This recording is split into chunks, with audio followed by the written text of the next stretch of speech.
So welcome everybody to today's panel discussion, Talent Focus 2022, some work trends that we're going to be discussing today. We have four incredible panelists and I'm so excited to launch off this discussion. So starting with Marem Touré, she's Vice President of Diversity, Equity and Inclusion at Dentsu.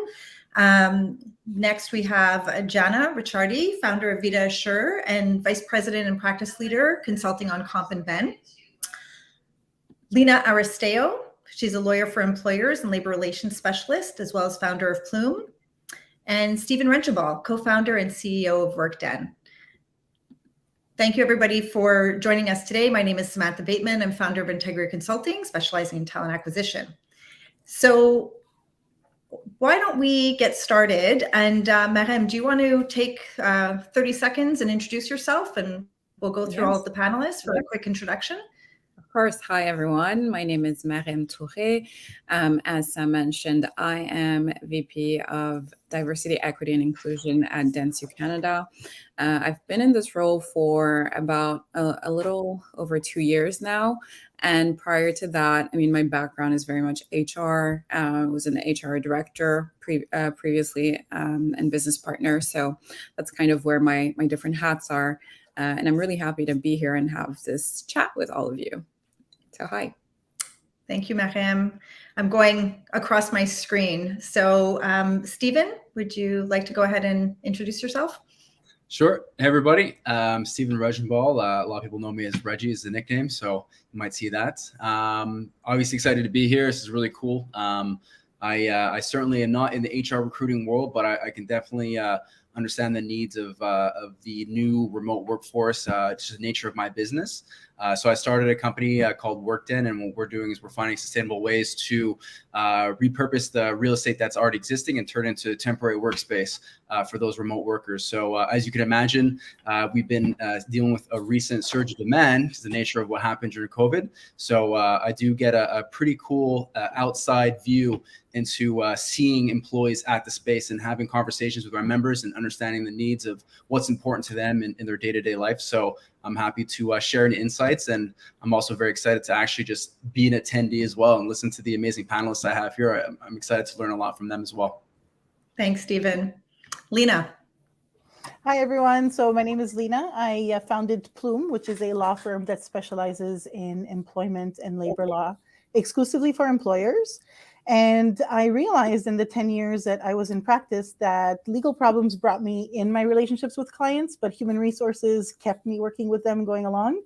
So over the past year, we founded Protégé, which is a new service where HR professionals and lawyers work together and provide a flat fee monthly service to represent employers with all their employee needs.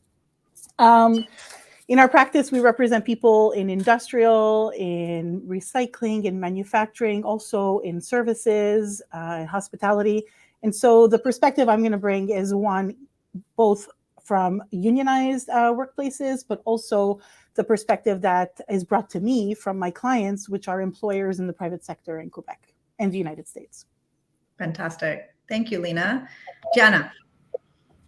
Hi, I'm Jana. I'm the founder of Vida Assure. We are an employee benefits brokerage and consulting firm. I've been in the group insurance industry for 20 years now. And when we founded Vida Assure, our mission was really to revive a benefits program. So that's kind of going to be part of the discussion today. Is there's been so much change in the workplace.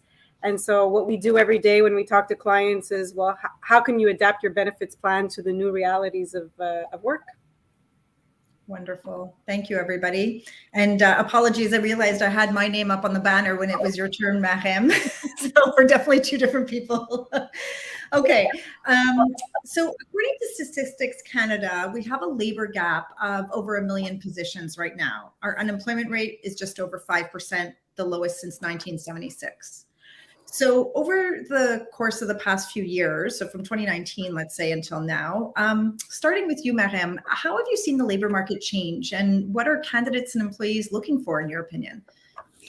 So, I mean, I don't know that I can speak to the entire labor market change, but from my experience and what I've seen, and from what a lot of my friends in talent acquisition have been telling me, is that candidates are now really the ones doing the interviewing of companies. And so, I think what the pandemic has brought is many people have had time to sit with themselves, take time, and really assess and see what they want to do and how they want to spend their time. And so their time has become very precious.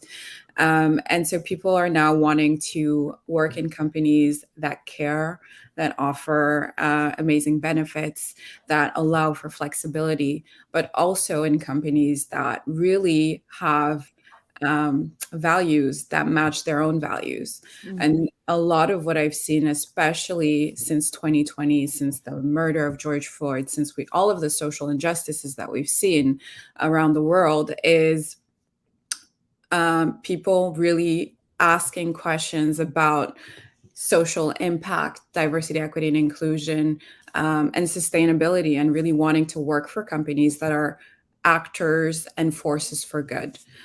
So I think that's really a critical thing that I've seen around. People want to connect with a deeper purpose. They really want to see their values being reflected.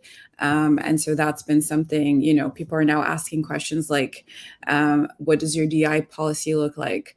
What progress have you been making in terms of representation? Do you have business resource groups or employee resource groups? So that's a little bit of the changes that I've seen. Interesting. And we'll go into more details with some specific questions a little bit later on. But thank you so much for that insight. Lena, do you have anything to add? Yeah, I was going to say, Mariam, I completely agree with you. So I see it from my perspective as well. I've never seen employees be as selective as they are now. It's over 20 years that I'm in this workspace, and this is such a unique moment in time. And I remembered when I started in my career, actually, I was on the labor side. I used to work in the labor movement, and employees were almost afraid to ask. And unions had a certain role at that time, for example. Whereas now, employees are not afraid to ask. It's more what I see is employers are very conscious about how they answer, right? And never did employers have to worry about, will my position on this or that affect if I'm an employer that employees want to work for, right? And so it's kind of a little bit, things have turned around a little bit, right? The employers had the large end of the stick for as long as I've known. And over the past few years, now it's the other way around. And I know a lot of employers have had to do some pedaling to kind of adjust their thinking, right? Some have successfully, and some are still struggling, and some are working hard to keep up. It's just a new reality that I think we are all dealing with or adjusting to. Mm-hmm. Jana, Stephen, what are you seeing?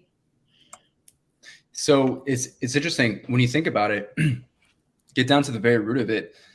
A lot of people, we spend most of our time during the week at work or in that setting, right? There's family life, there's a weekend life.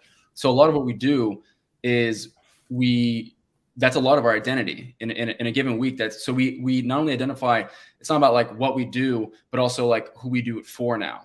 And it's really important to at least the generation, especially the Generation Z, millennials as well, where a job just no longer became a job. Just hey, get a good salary, you get your house, you suck it up for 20 years, you get your golden watch, and you retire.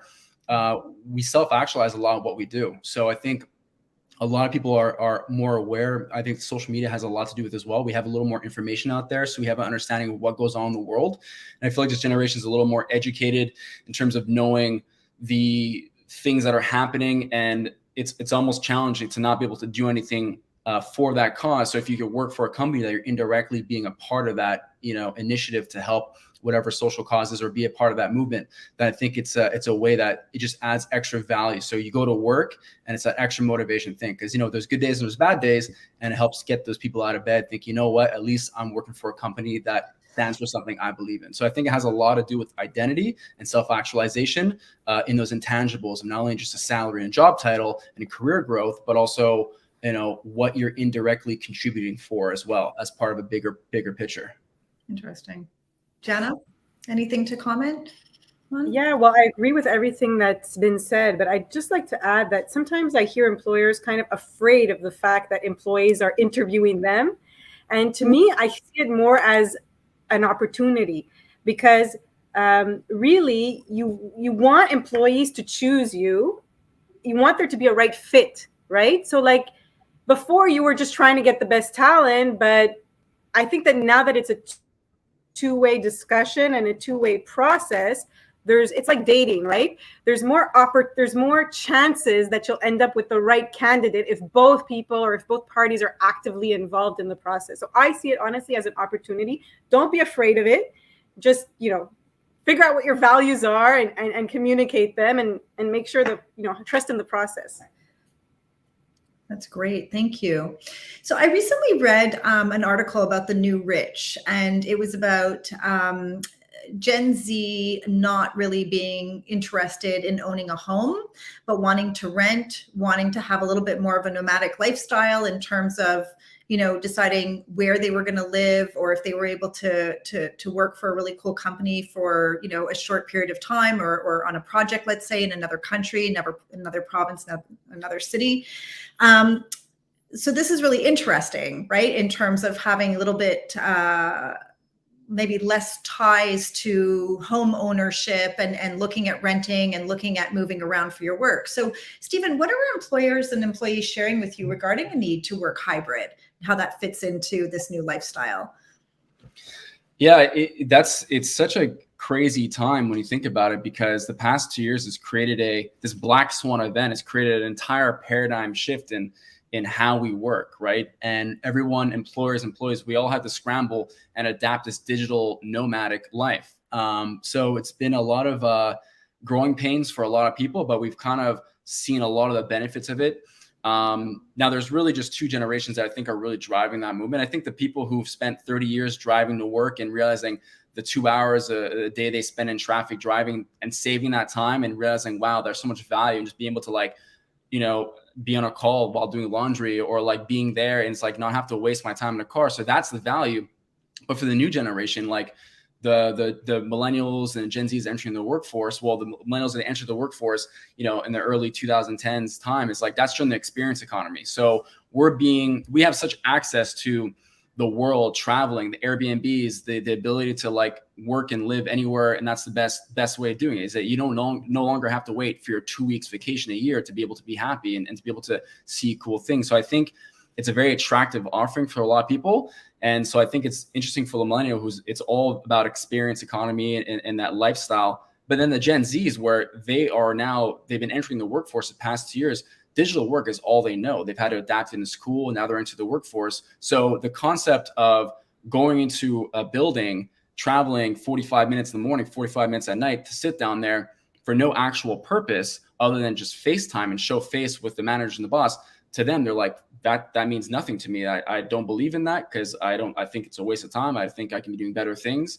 So I think that there's a difference of generations seeing the benefit of having that extra time to themselves, and that's important to them. There's a generation that loves the idea of experiencing new things, and there's a generation that's all they know. So I think it's very attractive to have that flexibility. I am exposed to people who are in a hybrid or fully remote environment all the time, and I see them 1 month and I don't see them next month because they're packed up in Costa Rica and they're working. And you know what? They're good at what they do. They're good at what they do because they almost feel that they're not getting away with something and taking advantage of their employer. They're getting motivated to get their KPIs and deliverables in because they know that every day is exciting. It's not like I have to be miserable 50 weeks of the year and then 2 weeks I can be free. You can actually live and work and have that very flexible lifestyle at all times. And I think just the overall morale of that is really interesting. I think with a happier work staff, you get better results and more employee loyalty and retention. So I think it's something that's extremely important for employers to adapt. And I think there's resistance from maybe the older generation of managers where it's all they know, but the younger generation, it's like, well, this is all we know. So we have to meet somewhere in the middle. So I have a question coming up later for you, Lena, because, it is a privilege, right, to be able to work remotely or hybrid. Not all roles can be done that way. So, but do you have anything to Yeah, I have so many reactions to what you said, Stephen. I think you're right. Absolutely everything you said, you're absolutely right. And, but I think that you're bringing the perspective of the remote workplace people and the hybrid, but there's more. That's not 100% of the workspace right now. It is much more, like thousands of percent times more than it was 4 years ago, right? Where this was an unknown. It was an impossibility almost. And so COVID kind of forced everybody to catch up, right, to a better place, right, where this remote is possible, where the hybrid is possible. But there's a lot of people, you're saying like the older generations. My God, you made me feel so old, right? So I'm that older generation, and yet I'm young as compared to a lot of the people I work for, right? So there's a lot of people that haven't caught up. And quite frankly, I truly believe some will never get to that place, right? And some, it's not for lack of will, but it's just some can't. Some jobs must still be done on site, right? So, and yes, there's those, let's say if we talk about tech and we talk about marketing, and there's some jobs that never ever have to be on site, but we rely on a lot of things that are made and manufactured where hands need to touch things, right? Or people need to work collaboratively, physically in each other's presence. So, and then you've got, and I don't know, Sam, I might be going ahead. You did mention that there's other questions, but I mean, I think about those people that entered the workplace that only have known digital work, right? And I wonder what experiences or opportunities that they're not getting that can only be had with face-to-face interaction, with in-person, the old school, the water cooler conversations, right? Things just don't happen as spontaneously on a Zoom that you need to schedule than they do when someone's working in the office or the cubicle not far from you, where you can yell something out and get their spontaneous reaction to stuff. So I don't disagree with you. We are working in a hybrid model, but I quite frankly feel that when I'm in physical presence with my team, that a lot more is shared. Not a lot more is happening, because you can be productive remote and hybrid, but there are different experiences that happen that I think I wouldn't want us or the new workforce to lose out on. Mm-hmm. Insightful. I love that. Okay, good. So I'm gonna shift gears a little bit. BenefitsPro.com had recently written that there has been an increase of anywhere from 5 to 15% in compensation over the last year alone, right? And we're definitely seeing increases in comp on the market. Doug Porter, who's an economist with the Bank of Montreal, had said that wages have only one way to go, with a record low jobless rate and workers' pay trailing well behind inflation, and that's straight up. So, Jana, how can employers be creative with benefits if they can't be competitive on compensation? And what are some of the more unique benefits that are being offered by employers? A good question. I would actually say that even if you are offering a competitive pay, you might want to still get creative with benefits, because often that could be the tipping point, like between choosing different employers. The great thing about today's world is that thanks to technology, there's so many startups, there's so many niche providers that are in the benefits space. So there's more choice than ever. The problem is you can't do everything. So my real advice to employers is to try to tie in your benefits to your culture and your value prop, to also make that shine. So I'll give you an example. Like Molson, they discovered at a point that, because they do beer, that most of their workforce was like beer chugging men, I guess. So they wanted to attract more diverse talent, and they introduced a gender affirmation benefit. So, to cover costs of certain procedures that are not covered by the government. So they figured this is a way to showcase that we're interested in attracting more diversity in terms of the type of profile. There's organizations that are putting in family planning. So this could be, either for fertility treatment, surrogate adoption fees, or there could be childcare. Businesses that are trying to encourage people to come in physically to work, or in situations like retail or manufacturing where they have to come in, they're being more generous. They're giving Bixi memberships and Communauto and, transit passes, parking passes, things like that. What else? Like really, it's across the board. Like there's so many things that could be done. I mean, one thing that we're seeing a lot of in multiple industries, just because it's so simple, is a wellness account, a wellness allowance. So basically, here's $1,000 or wherever the amount is, use it for whatever you want. And like, yes, I could give you $1,000 in salary, but instead of you just spending it on groceries, I want to make sure that you're investing it in your well-being.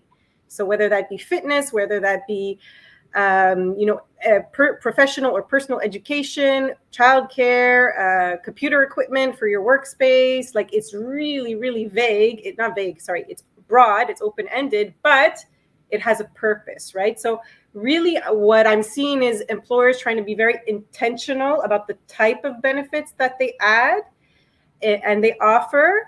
And really, in terms of being creative, the sky's the limit. Like, really, there's so many possibilities. Well, thank you for that. And it's interesting that you mentioned Molson, because haven't they been on a strike for a number of Well, that's another story. because they haven't increased compensation, I think, in something like 8 years. I don't know if I've gotten that right. So which actually, Lena, brings me to a point which we might talk about a little bit later again, but what is it that unions are really asking for these days? Because they can't ask for hybrid necessarily, or remote work, or some of the perks that some other folks might be asking that have that flexibility. What are you seeing? Can I tell you that, talking about Molson, I was speaking to the union rep who's at that site. So, and I'm not going to talk about what happened, but in general, this is like, what's happening right now is a challenge for employers, but also for the unions that represent employees that need to go in and work in person. So you've got the office employees or the remote employees that are getting wellness accounts, that are getting the remote work, that have the co-working space and all of that. And then you've got the unionized employees that are in these like rigid collective bargaining agreements, but separate from the rigid collective bargaining agreements, they need to show up to work. So how do we compensate them for the fact that everybody they report to is not coming in, or that they now have to, figure out how to use technology to talk to the HR person? I believe HR should see the people that they're working with, or that there's, that they're supposed to be representing, right? So it's a challenge for unionized employees where, Jenna, you just said we need to be creative with the other benefits. It's not just salary. And I think now, just as we representatives of employers in our different, roles, right, have had to become creative and find solutions. Well, I think the labor movement also needs to become creative and think about, how do we now represent these workers that sometimes need to show up in person? And compensate them, in a new creative way. Or let's think about places that are becoming unionized that have never been unionized before. Think about like service, but in the retail, like to think of the Starbucks of this world, or I'm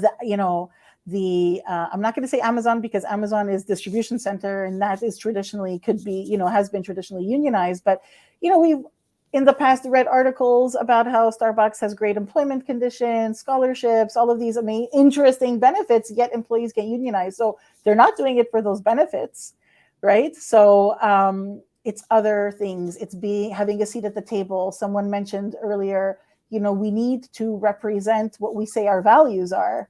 So that needs to trickle down in the benefits that we give, or in the things that we do in the workplace, and, maybe include our employees more in discussions, and be more present and talk to them. There's kind of been this whole, this manufacturing is unionized.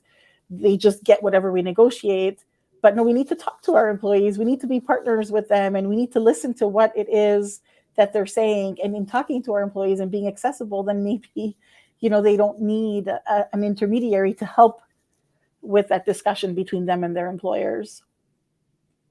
Interesting. And some people are asking some amazing questions, Sam, in your chat. I don't know if at some point you wanted to address them.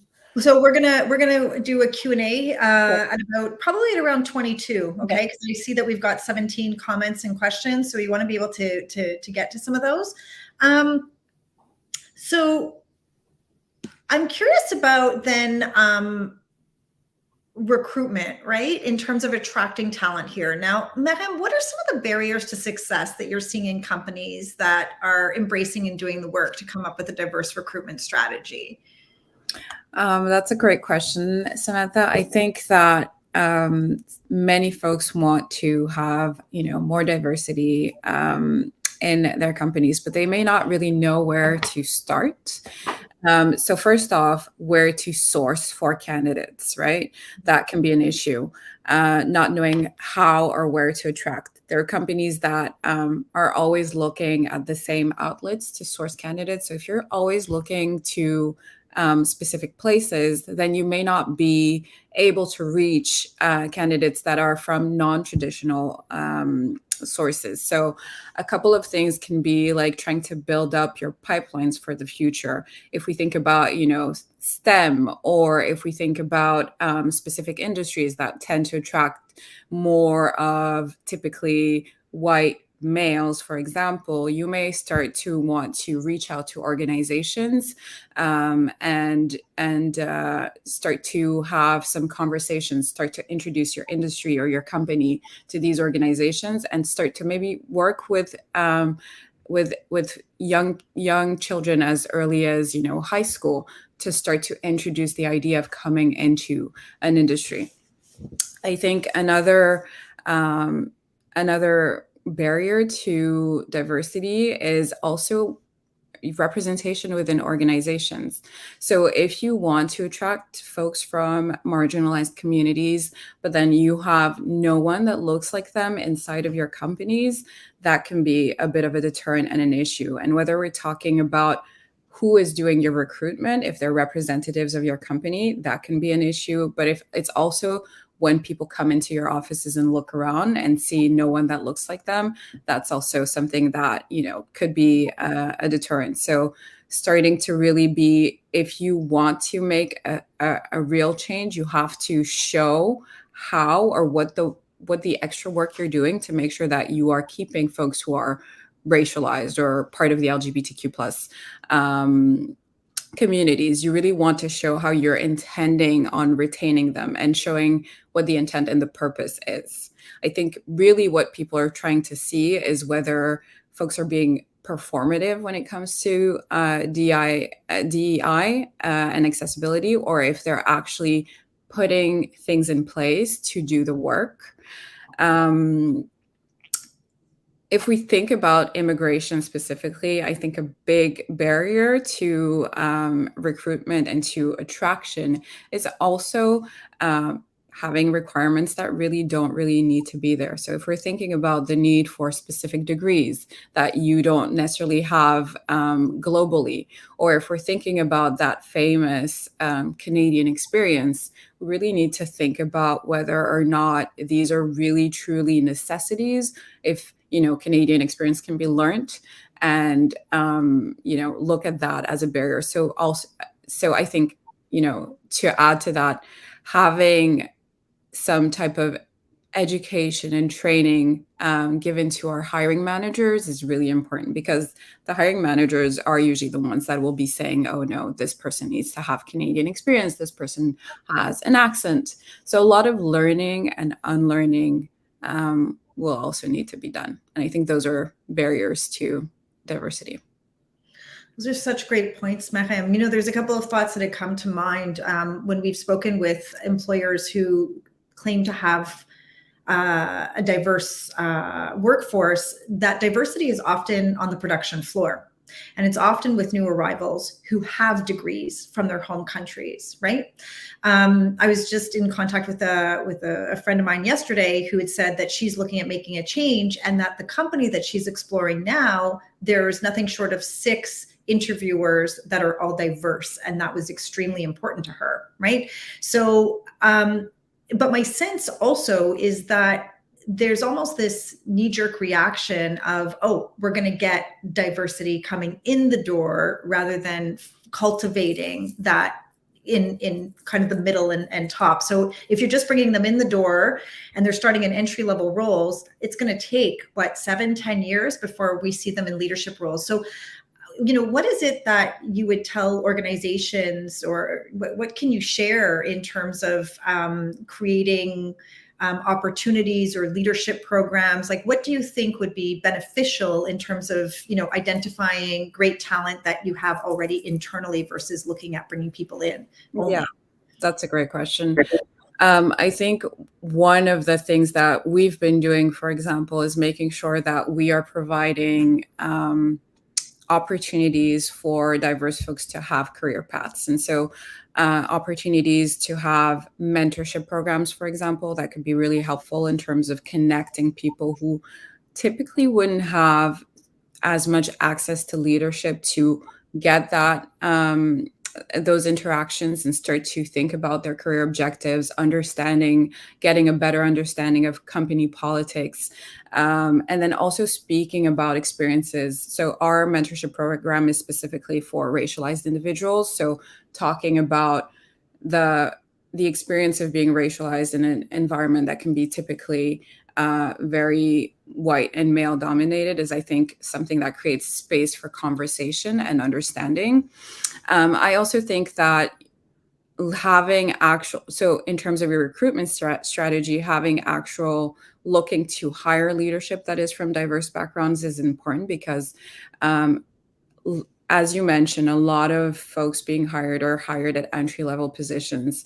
First of all, many can think about themselves being hired as a token, kind of just, hey, we need to fill the quotas, and we need to add a little bit of diversity. So when you start to see people of, whether it's racialized individuals, LGBTQ+, people with reduced mobility at the top making decisions, you really start to think about companies that have that these are folks that are actually steering the ship as well. And so I think that tells a story of the possibility of longevity within the company. So I would definitely advise folks to really look at who we have internally. How do we promote? How do we accelerate paths to promotion? And taking a look at, I think there are key things that we do within HR that we need to focus on our diverse workforce, whether that's talent mapping and making sure that, whoever we're considering to be high potential or key resources, that we put these people in leadership training so that they can in turn get those promotions and really stay within companies and thrive. Good. That's great. Thank you so much. So let's talk about mental health, right? Because, the pandemic definitely took a toll on the mental health of many people in the workplace. Jenna, how are we seeing benefits changing to meet the demand of mental health concerns? Yeah, well, mental health was already a growing concern before the pandemic. And when the pandemic hit, it just kind of like exploded. I was actually with a client this morning, and they were shocked to realize that basically 40% of all the drug claims in their plan were antidepressants. And unfortunately, it's not uncommon. Everybody is affected by this nowadays. And, working remote is great. Of course, you don't need to transit. There's a lot of benefits, but it does blur the line between work and family time. And sometimes you could feel that you're always at work. And, when you're doing this with children in the background and other family responsibilities, it can get quite hectic. So I think one of the first things, obviously, that is the very bare minimum, is employers have been dusting off their EAPs, trying to get the information to their employees on how to access and utilize it.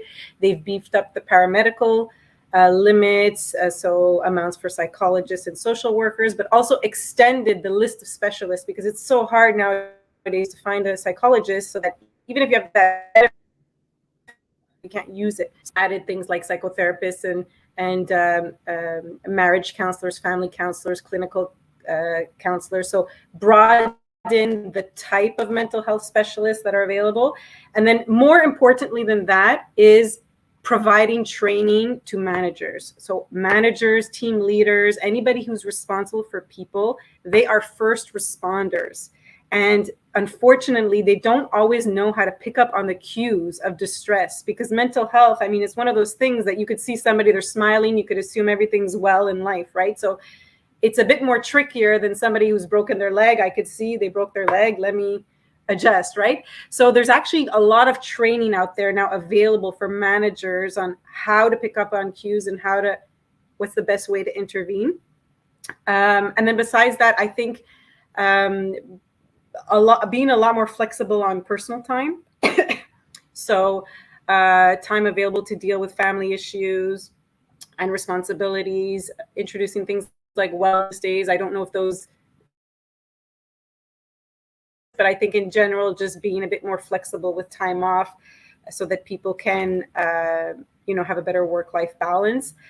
And with childcare. So, I mean, even during the pandemic, there was a lot of organizations that responded by providing, babysitters or childcare to help so that people can have more time to do their work and things like that. So, I mean, mental health is just such a big thing to surmount, but you have to start. And I think that at the very least, if managers could be checking in with their people and really checking in for real, because I think it was Lena that said, when you're in person with somebody, sometimes conversations flow more easily. When you're working remotely, somebody's not just going to on a Zoom tell you, hey, I'm dealing with this, right? So just making sure that managers take the time to really check in. If it's, one-on-one conversations scheduled for absolutely no reason, just to check in, that's already a great start. I think it's becoming even more important to listen to your people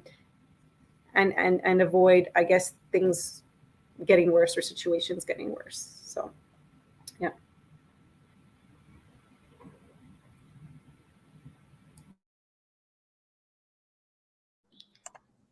Your mic is off. Thank you. Yeah. So thanks so much, Jana, for that. And you bring us to a great point, because Lena, I have a quote from Lena that you made on LinkedIn, actually, that I love. So you recently posted, hang out in the break room, not because employees have started to organize, but because that's where you'll find out how they're doing for real. And as a bonus, you may also find out if there are inventory issues and get a good feel for employee satisfaction and engagement. So thinking about that, Lena, what are some of the things that some of the best leaders are doing to stay close to the heart and soul of the company, the production workers? What are they doing? Well, I think they're there, right? And they're listening to them. And they're often, what I've seen is too many people discounting the production employees. But the production employees know exactly what's happening. They know how much they're producing. They know if we're on time. They know who we've shipped to, who we haven't shipped to, when orders are down, when something is off. They can see inventory issues coming way before the person in procurement gets any notification that we're low on something. So, and then at the same time, I see, people in charge, people who are in management roles, not even taking the time to talk to these people. Sorry, was I frozen? So, and then I see, the people who are in charge, not even taking the time to talk to these people, which is a big mistake. But the people who are awesome leaders, the ones who are succeeding, who are seen as great bosses, are the ones who talk to people, the ones who know people's names, the ones who walk on the shop floors. Amazing HR people aren't just in some office or behind a screen. They've got steel-toe boots and they're walking in the shops, right? So I think the ones that are succeeding are present, but separate from being present, are listening and giving value to those people who've been kind of ignored, right? And so, yeah, I don't discount the importance of sitting in the break room. I traveled many hours to just bring a big box of cookies to some, the armpit of the United States, to just sit in a break room. And I learned so much about the company, about what's going on, about who's unhappy, about who's getting a divorce, and then you understand if someone's not stepping it up, not producing the way they should, well, nobody asked to see how they were doing or knows that they're going through a personal family issue. And so now maybe we'll be a bit more accommodating, or we'll give them the extra support or help that they need to get through what is just a temporary moment in time, because for the rest of their career, they've been amazing, right? So I think there's real value to just listening to people. And that's true across the board, right? Everything. Within organizations, having those one-on-ones and getting to know who your managers are and who your employees are, right? And before people think that I'm a dinosaur, because I keep talking about the importance of seeing people, that can happen even with a Zoom, right? So I had a planned Zoom with someone earlier this morning on, let's say, compensation issues, but then I just took advantage of the connection to say, and how are you doing, right? And how are things in your place? And so these conversations don't have to always be planned, right? Let's force, because it needs to become part of the new habit, right? These sporadic conversations, or unplanned conversations, and attach them maybe to some planned meetings, right? So we planned a meeting on comp, but hey, at the end of the meeting, can you just take 2 minutes? I just want to see how you're doing on this and that. And by the way, just remind employers, we still have a duty to provide a health and safe workplace. So now if that workplace extends to the home, then let's have a visual inspection of what's happening in there. Like, what does their workplace look like? Not because we want to violate their privacy, but we want to make sure they're working in a safe environment. Yeah, that's great. Thank you, Lena. I'm going to get to some questions because we've got some really great questions from the audience. So Sim Moselle, hi Sim, happy to see you here. How are some companies allowing employees to work in other countries for 6 weeks at a time? What about tax and other legal implications? And I've heard also insurance gets impacted as well. Does anybody have any insight? And if you don't, it's okay, but does anybody here have any insight into that? Jana, I think you're on mute. Sorry, I was just saying it's my fault, but I missed part of the question. Could you repeat it? How are some companies allowing employees to work in other countries for 6 weeks at a time? So what about tax and other legal implications? These are some real issues, I have to say. So, I, just as much as I have represented manufacturing or industrial, I have a lot of tech companies, and, we do a lot of remote policies and a lot of clients who do this, but it's not as easy as it seems. And quite frankly, some companies are having work from anywhere policies, saying you could go work from anywhere, but they don't have a real policy and they're not really taking care of those tax implications. So unfortunately, and it was Sim, right? You had this question. I saw it and I'm like, oh, I'd like to have a conversation with her, but you need to have real conversations and look at those tax implications, and you have to be really careful on how you craft your policies, because you don't want to create a problem for your employees and a tax issue, and either for you or for the employee. So unfortunately, I'm going to be a real lawyer and say I can't give you the answer in like 30 seconds, because there isn't a 30-second answer. But these companies, the ones who are doing it correctly, Sim, are really putting some attention into how they're drafting their policies. Great. Jana, do you have anything to add to that? I was just going to say that what I'm seeing also is that the companies that are doing this are not, it's more kind of like, oh, you want to work abroad? Okay, sure. But they're not exactly what Lena's saying. I think they might be in for some surprises, any of the consequences or issues. And they're just kind of allowing their employee to do it without the research. So it's interesting because, as some of you know, Jana, you worked on some of our benefits, and Lena, I had already asked you the question, but so we have a small team and we have a diverse team, and just to be able to get your plane ticket home can be $1,200, $1,500. So to go for 1 or 2 weeks doesn't make any sense. So we've got the unlimited vacation, and we also have the ability to work remotely, not for 2 months at a time, but some of our team members are leaving for 3 weeks. And so we don't have to worry about those tax implications. But I think just being able to give your team members the opportunity to breathe and spend time with their loved ones and their communities, and go back home. And you know what? There hasn't been, there's no hiccups, right? Because they're still getting the work done. There's a time difference, but that's for them to manage. But I think sometimes, when we're speaking with candidates, I think candidates don't necessarily understand why their organizations can't allow for this when possible. So do you feel like, I'm asking this to the panel, do you feel that sometimes organizations just don't want to go down that rabbit hole, or they're not, taking the time to explore the possibility of just creating more flexibility, or giving their employees a little bit more because they feel like they need to control? Or do you think that there's just bigger ramifications? I'll jump in real quick on that one. I've worked in different industries. Before my startup, I worked in a consulting capacity in kind of a corporate setting. And the reality is that the best well-run organizations are the ones that have such objective, well mapped out, not only career paths, but also KPIs.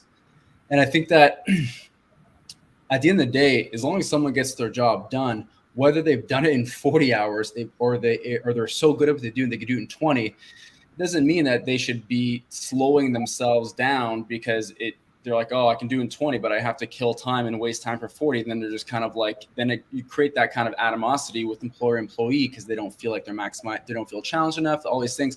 I think it's important to create for managers to, one, I agree so much with what Lena said in terms of having that one-on-one contact with your employee to, allow them to have that safe space to vent and tell them about how they're feeling, how things are going.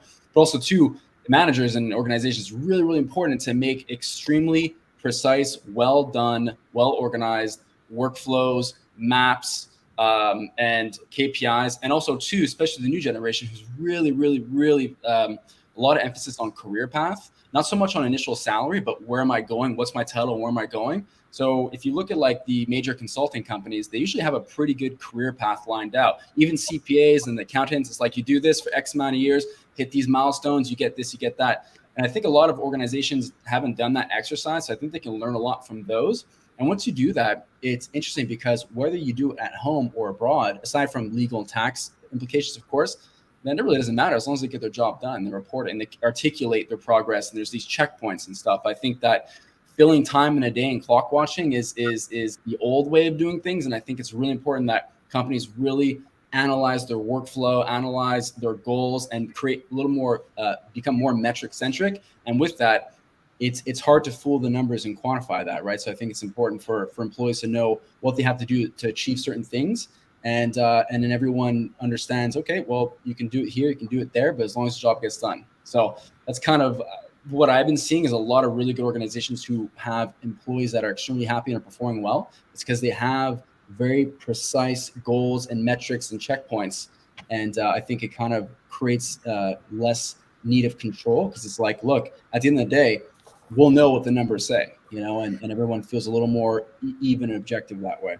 I agree with you, Stephen. And it's not just that, it's also that people thrive when they can tell, when they know what the expectations are of them, right? So, and that goes for, that's human nature in general, not just in the workplace. When someone knows what the expectations are, what, the markers or the goalposts are, then you'll see people thrive a lot more. So I absolutely agree. Sure. So Cisco released a 2022 global hybrid work study where they stated that 62% of employees agree that their ability to work from anywhere impacts whether they stay or leave a job. So Stephen, we see employees in hybrid or remote roles staying in companies longer. I think I read that the average is 1 year longer. And in this market, that's saying something, right? Are companies able to build culture though and retain talent when remote? Yeah, that's a question which I know, I have on two ends, is that I get to see the members all the time and have really good one-on-one conversations, but I also deal with the main points of contacts of their employers, and it's challenging. There's no question there. That's the billion-dollar question. I think that it's important to really take the time to figure that part out. I think that it's I think that people just want to know they have the flexibility, the freedom for sure. And I think that, I think it's, sorry, I'm freezing a little bit here because I lost my train of thought. I got a little rambling. Could you repeat that last bit? I know it's okay. It's just about building culture. And actually, I'm going to go to you after Mahem, right? Like, how do you build culture if the person's working, let's say, from home, and then they're going over to work den once a week, and maybe they're going to their office once a week? And, is culture overrated to a certain extent? Because I'm not sure that any organization pre-COVID, which organizations were great at building culture? I think that they were kind of few and far between. I guess, Yeah.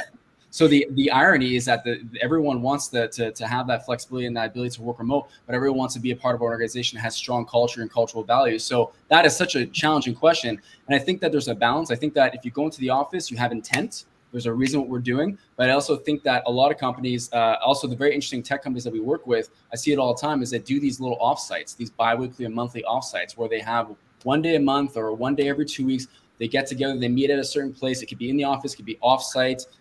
I've seen that work then. They also do other locations as well. Some people are renting chalets. A really cool company we actually worked with, they did a month of chalets. So every team would go 1 week at the chalet, like really cool things like that.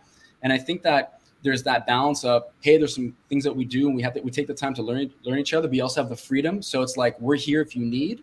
And then there's also opportunities for everyone to gather and then do these things. I think that culture doesn't need to be shoved down every day. Like, come to work and you're going to get culture. It's like, hey, we come in, we get our stuff done. You have the freedom, but also we're going to take the time as a team, as a family, a corporate family, to meet, every couple of weeks, every few months. We do like I know Shopify does their bursts every 3 months, every quarter, where they have their teams from all over. They come into one area for 3 days. They all hang out. They do creative brainstorm sessions.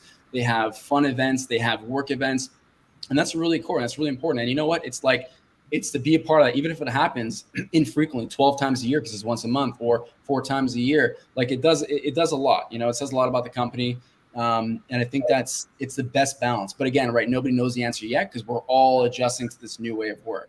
But I think that there's a balance. Because we have seen candidates who also want to go back to the office, right? Who say, I live by myself. I'm in a small, and I think there's a question around this too, right? Like I'm in a small apartment or whatever it is, and I need to interact with other people. COVID's been very long for a lot of people. So, Mariam, I mean, what's your take on it? What are you seeing, in terms of building? And I agree with Stephen. We are all kind of figuring that part out. But I think offering opportunities for connection is key. And that's something that, we've been doing at Dentsu, is offering those opportunities, whether virtually or in person. So we have a hybrid mode of work. And so when we think about the in-person opportunities, a lot of them have to do with, if we're holding events, if we're having some client meetings, if we are doing any type of event around diversity, equity, and inclusion, BRGs, having conversations. Those are great moments for people to be able to come into the office, collaborate, share. And we've really set up our offices in a way that is meant for collaboration. So the idea is that any work that you can do from home, or that you can do on your own, you could do at home. But we also need, and especially in a field that's creative, we need opportunities for people to come together to brainstorm. And so the ability to have a little bit of the two worlds is really something that seems to help us to create those moments of culture and connection. I think the other opportunity, and what we've seen that's been really working, is creating a moment. So we have a monthly, if you will, town hall. We call it the assembly. People come together. There's, the CEO speaking. There are different people. We talk about the work. We really share a lot of our values, upcoming projects, things like that. And those are moments where people, whether you've just started in the company or you've been here for years, you have those moments where you can really catch up and see what's happening within the company. And I think that helps to create and foster culture. And then obviously just moments of connecting within each teams. I mean, I think all people leaders need to have a good sense of what the culture of the company and the values are, and be able to replicate that within each team. So even in the ways that people are showing up at work, I mean, we don't have any specific days that people need to come in, but some teams are saying, hey, I'm going to be going once a week. If you all want to meet up once a week, this will be the day. And that's how people are also having those moments to start to get to know each other, start to understand the culture. I think it's important too, full circle to the benefits. If you were to work in the benefits as saying, hey, this is what we stand for, our lifestyle values, but also too, like, not just saying, hey, use them if you want, but also like, hey guys, let's all gather together and do this activity. Hey, let's all do this, let's do that. So it's almost like outside of work too, because you have a work family, you have your family and your work family. And for those who are in social isolation, because those who are living in a studio apartment in Griffintown and they're lonely, want to go in the office, they don't want to go in the, they want social connection. So there's a way of allowing that to happen, and it doesn't have to be in the office for a meeting. It's like, hey guys, we're all gonna go do after work, do this, or hey lunch, let's do a little group fitness plan, or let's do this because it's part of our benefits. It's a way of introducing the fact that hey, we are all about the lifestyle as well, and two, a reason outside of productivity to get people together and actually be like, hey, let's harvest our relationship and our friendship at work. I find the culture building or team building piece so interesting because I'm old enough to remember that back in the day, a lot of male sales reps would take their clients to strip clubs. Lena, you know what I'm talking about, right? Yeah. Mm-hmm. And that really, and it's shocking in 2022 maybe, and that's probably still going on in some industries. But then you'd also have other organizations that would, pay for their sales reps golf memberships. And it was mainly white men because, let's be honest, there's not a lot of diversity on the golf course, right?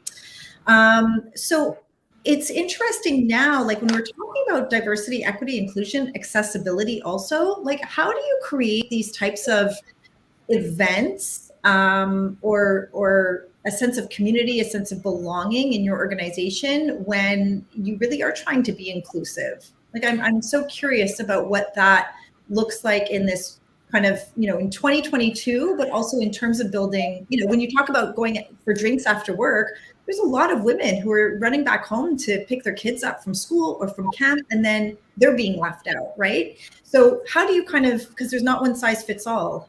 I think, Sam, you're talking about culture before and how it wasn't necessarily a good culture that we had before. Well, I think because these things happen less frequently, or rather they need to be planned more, right? Because the drinks after work was kind of impromptu. Right. But now, as Stephen was saying, maybe this happens 12 times a year. So it's very thoughtful. So somebody is wearing that hat to say, I need to plan this event. Otherwise, nothing's going to happen. We're going to have no company culture. And maybe it's forcing, like the remote experience or the hybrid experience, I think is probably, we think it's a challenge to company culture, but it may be a good thing for company culture where it's forcing some companies that never thought about, what does it mean to work here to now create these 6 times a year events or 12 times a year events, and to really make it something that everybody's going to want to participate in because it's only happening a couple of times a year, right? So maybe we all have this idea that it's happening less, but maybe in some companies it's happening for the very first times when it never happened before, right? Where some people didn't ever get to participate. Now it's more intentional. Mariam, your thoughts? I would agree with Lena. I think it's a lot more intentional. I think companies are now starting to think about, you talked about the fact that many people go and have, after work drinks from 5 to 7. Well, maybe a lot of companies are now doing things from 3:30 to 5 so that people can get off earlier, or they're thinking, oh, we're not just going to do drinks, we're going to do a lunch and get the whole team together. I think a lot of, from my end, from what I'm seeing, a lot of our in-office events are based on inclusion. And so we're really going to be very mindful about what we're doing.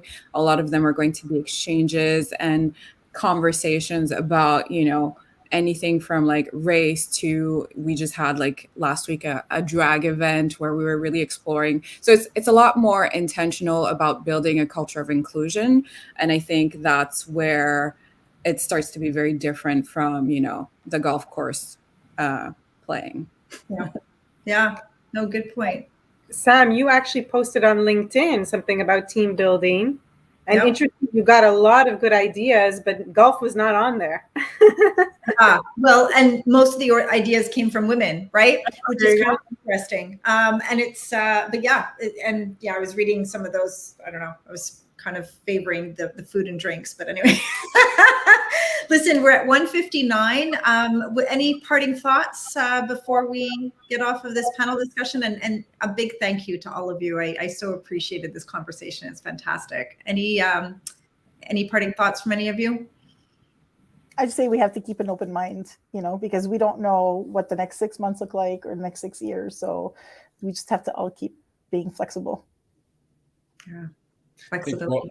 we're all in it together, and I think it's being that transparency. Nobody has to have the answer. We're all in the adjustment period. So I think incorporating the employees into that conversation is important too. Getting that bottom up feedback from them too. That's all we can do right now. Is we can't control the world's going to go and how things are adjusting, but we can control how we take care of our people, right? So I love that. Words to live by. Fantastic. Thank you, everybody. Thanks for your time. Have a great day, and looking forward to the next panel discussion. Take care. Bye. Bye.